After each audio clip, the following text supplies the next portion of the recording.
Adapun laporan ini kami duga misalkan ada pesanan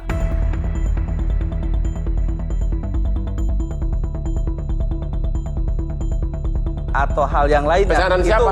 Itu kami tidak. Enggak, ini yang harus diluruskan, Bang. Tidak terlalu. Enggak, Anda harus ngomong jelas. Jadi gini. Pesanan, saya pelapor loh. Ya, saya pelapor loh. Ya. Anda Jadi ngomong sebentar jadi dulu. Gini, sebentar dulu. Enggak, Saya belum pesanan selesai. konotasinya itu tidak murni laporan kami. Sebentar dulu, saya belum selesai. Enggak, ini hati-hati juga loh. Iya.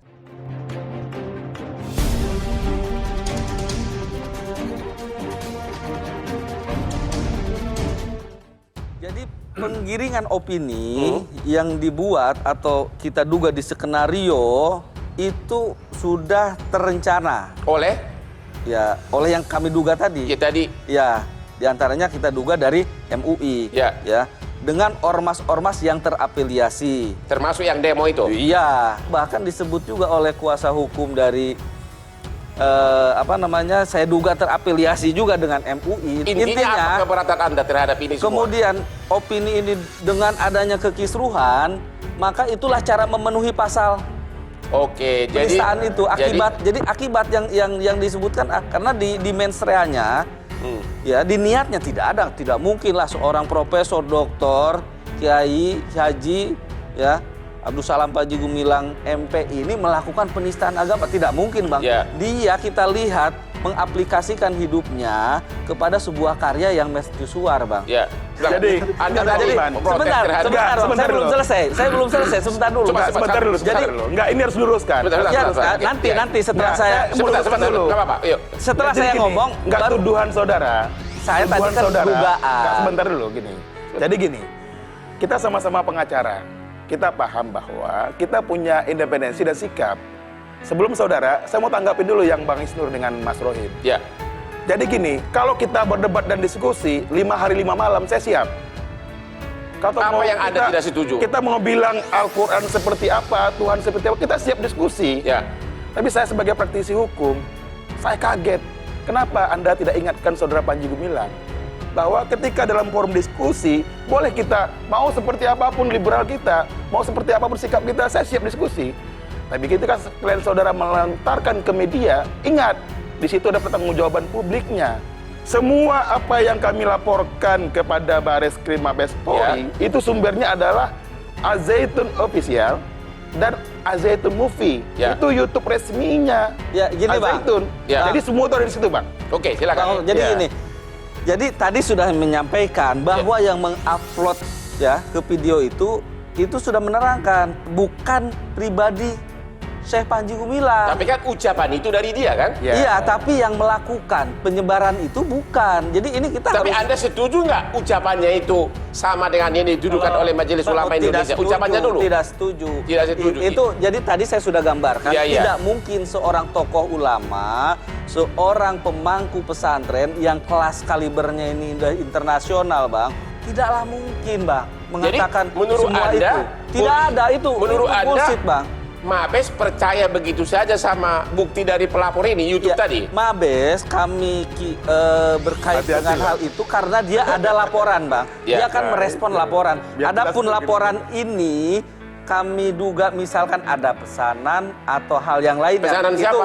Itu kami tidak. Enggak, ini yang harus diluruskan, Bang. Tidak terlalu. Enggak, Anda harus ngomong jelas. Jadi gini. Pesanan, saya pelapor loh. Ya, saya pelapor loh. Ya. Anda jadi ngomong sebentar jadi dulu. Gini, sebentar dulu. enggak, Saya belum pesanan selesai. konotasinya itu tidak murni laporan kami. Sebentar dulu, saya belum selesai. Enggak, ini hati-hati juga loh. Iya, saya Ketika belum Anda selesai. menuduh, Anda buktikan. Oke, silakan. Saya belum selesai. Ya. Ini kan tadi bahasanya, Bang, dugaan, Bang. Bukan menuduh. Abang jangan mentafsirkan. Anda bilang bahwa ada pesanan ke polisi. Pesanan siapa? Ini saya menyampaikan dugaan, Bang. Enggak apa-apa, sampaikan biar polisi dengar. Jadi ini kalau dia dipesan dulu. kita Pak, sebentar. Ramadan dulu, Pak Ramadan. Apa benar ini pesanan laporan polisi ini? Ya, kita menerima laporan polisi, tetapi kita menempatkan fakta. Pembuktian bukan hanya karena laporan, tetapi dari bukti-bukti yang kita analisis menggunakan scientific investigation. Tentu juga kita mengikut sertakan para ahli. Ya. Jadi bukan karena laporan, apalagi pesanan.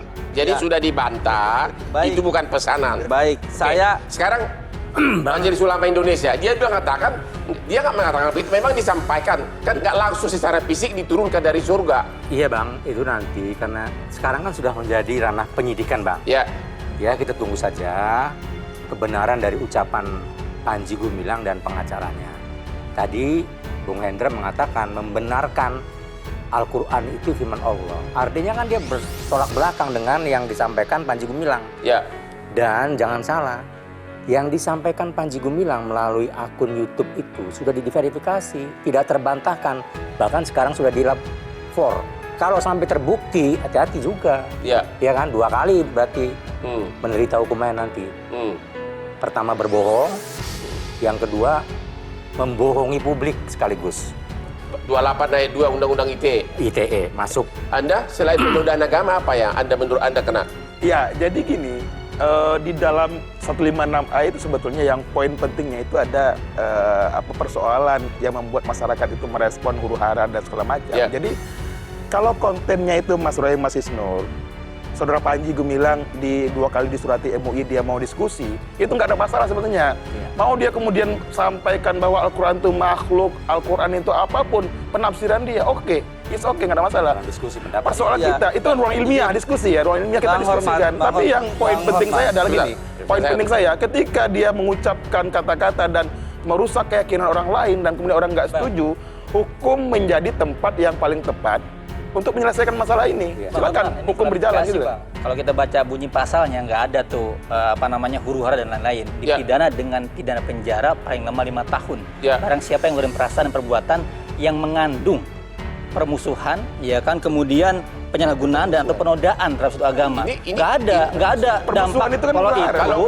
Itu kan ada penodaan agama di sini. Iya, nah penodaan agama ini definisinya apa sih Bang? Ya itu tadi udah Penjelasannya disebut sih di undang-undang ini nggak ada, dan dalam praktiknya ada risetnya Bang, ada risetnya Leib itu menemukan bahwa dalam banyak praktik tafsirnya bebas, makanya MK bilang harus perbaikan KW Kalau baru. riset di Nah, masa gitu. yang lalu, Bang Hotma, itu banyak sekali yang dihukum ya, Muzadek Ya. itu sama dengan Panji Ya, Gumilang. memang dalam hukuman banyak dikenakan. Lia Amiluddin Ya. sama dengan Panji Gumilang. Jadi ini Terus Bang, apalagi yang terakhir Muhammad Kece sama. Jadi tafsir jadi oleh sudah banyak MK yang pun, kena gitu. tafsir oleh MK pun jelas tidak mengganggu forum internum.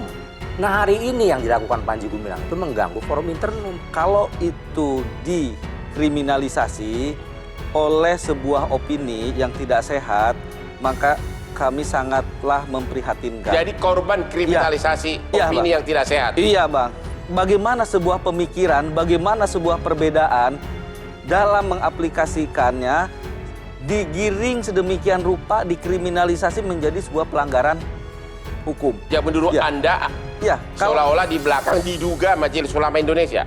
ya kami duga Oke, demikian. Dan itu. ini satu lagi, ada pesan moral dari Presiden kita, Pak B.J. Habibie, Profesor B.J. Habibie Ya. mengatakan bahwa penjara bukan tempat untuk orang yang berbeda pemikiran. Karena memang dalam teori hukum pidana, apa yang di pikiran jahat di pikiran orang itu bukan pidana. Tapi kalau pikiran jahat itu disebarkan, itu bisa jadi masalah. Makanya ada pasal 28 dari Undang-Undang ITE. Tapi belum dalam bentuk perbuatan nih, Mbak. Ini dalam konteks pemikiran, perbedaan pemikiran. Apakah ceramah Abang itu jangan perbuatan? gini, jangan sampai kita masuk ke dalam ada toleransi dan intoleransi. Ini sudah berhadapan-hadapan, Bang. Ya pertama, cara-cara seperti ini cara yang sangat panjang Bang dalam konflik Anda tidak keagamaan. setuju? Nah, apa yang dilakukan oleh kita harusnya kan dialog Bang. Ya. Dulu tahun 30-an Imam Hasan dari Persis dengan Ahmadiyah itu debat keras dialog. Ya. Nggak berujung pada pemenjaraan. Ya. Jadi kayak gini-gini ya dialog dikemukakan, bermain kemudian bagaimana bertolak argumentasi logika, selesai. Jadi Anda pada ini masih sebatas berdialog, Iya, perbedaan opini. Kalau emang MUI mau melindungi umatnya, kasih fatwa, kasih nasihat, jangan kemudian mendorong untuk pidana. Oke, Pak Rohim. Ya, saya melihat gini ya, antara Panji Gumilang dengan MUI ini perlu ada mediator yang objektif. Tapi kan sudah proses hukum berlaku. Enggak di luar proses hukum. Ya. Soal rekonfirmasi tabayun tadi itu. Kenapa Panji Gumilang tidak mau kehadiran MUI? Saya melihat karena memang sudah ada jadi MUI Persaingan itu kekuasaan. Mungkin persaingan pengaruh segala macam. Ini kan Panji Gumilang ini kan pendapat-pendapatnya kan nyeleneh, Bang. Ya. Orang yang pendapatnya nyeleneh itu pasti bertentangan dengan... Jadi Anda melihat ini hanya sebatas perselisihan perbedaan pendapat? Ya. Dalam menangani kasus ini, penyidik akan melakukan proses penyidikan secara profesional. Tentu sesuai dengan fakta-fakta pembuktian yang didukung dengan scientific investigation, yang didukung oleh keterangan-keterangan ahli, dan yang didukung oleh alat bukti yang cukup, ya, sesuai dengan KUHP pasal 183 dan 184. Demikian, Bang. Ya, hari ini Panji Gumilang tentu menuai apa yang dia sampaikan ke masyarakat melalui berbagai medsos. Ya. Dan hari ini pula Panji Gumilang harus mempertanggungjawabkan. Oke. Dan penyidik sudah melakukan proses-proses penyidikan, ya tentu saja harus ditunggu dan kita harus tenang bagaimana penyidik melakukan proses-proses hukum. Dalam agama manapun kan perdamaian, musyawarah harus ditonjolkan. Kenapa Majelis Ulama Indonesia tidak merangkul Panji Gumilang ini untuk mulai sama-sama ke arah yang searah gitu loh? Oh, dari awal sudah kita rangkul. Begitu. Tapi yang dirangkul nggak mau, memukul malah. Oh begitu. Nah, tapi nggak apa-apa. Apa karena dia terlalu kuat? Katanya ada jenderal di belakang, benar nggak itu? Ya, kami tidak melihat itu ya semua, tetapi Ya. kewajiban dari Majelis Ulama Indonesia tadi meluruskan pemahaman keagamaan yang menyimpang. Oke. Itu kewajiban. Ya. Jadi kemudian ketika kita rangkul, kita datang, kita bersurat, ditolak ya nggak apa-apa juga. Jadi tidak ada lagi jalan damai dari Majelis Ulama Indonesia? Ya kan sudah menjadi ranah hukum.